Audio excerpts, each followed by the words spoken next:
Hi, I'm Colin Sanders. I read history books and I review them.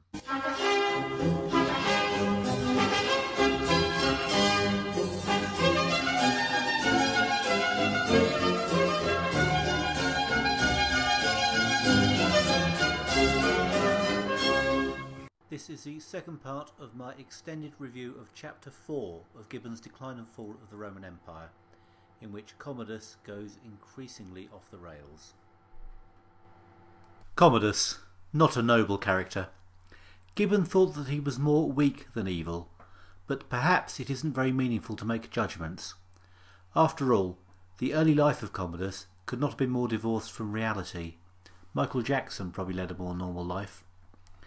He showed little interest in the hard work of ruling. He happily delegated it to anyone who would leave him free to enjoy his leisure. And as a ruler of the empire, his leisure time was pretty good.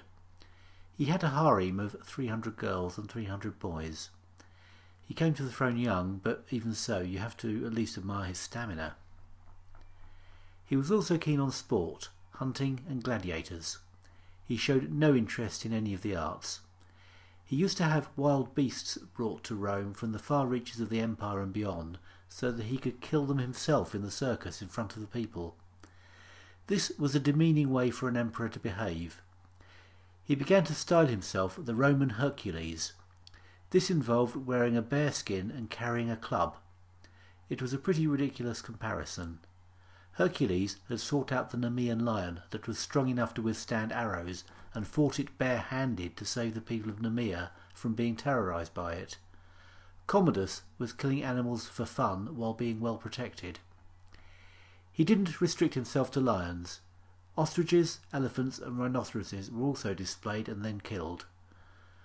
Whether the Romans got much in the way of entertainment value out of these displays we won't ever know, but it does show the reach of the empire at its height if it was able to lay hands on creatures from so far outside its borders.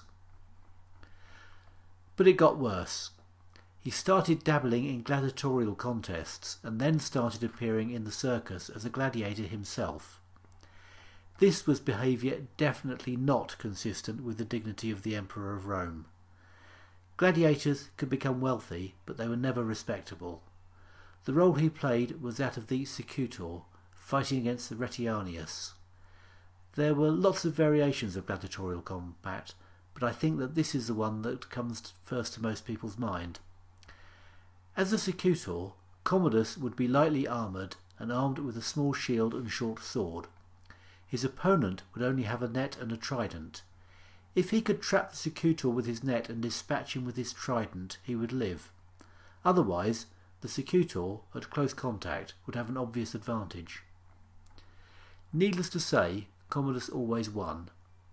Mercifully, he rarely actually killed his opponent, but he did pick up the enormous prize money. He did this 735 times, which meant that the prize amounted to such a huge sum of money that it was effectively a tax.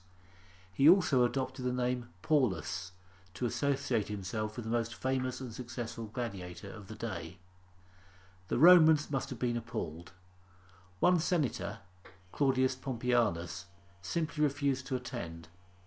Prominent citizens were being killed routinely by this stage, so he was well aware that he was taking his life in his hands by doing so, and he prudently instructed his sons to continue to show up themselves.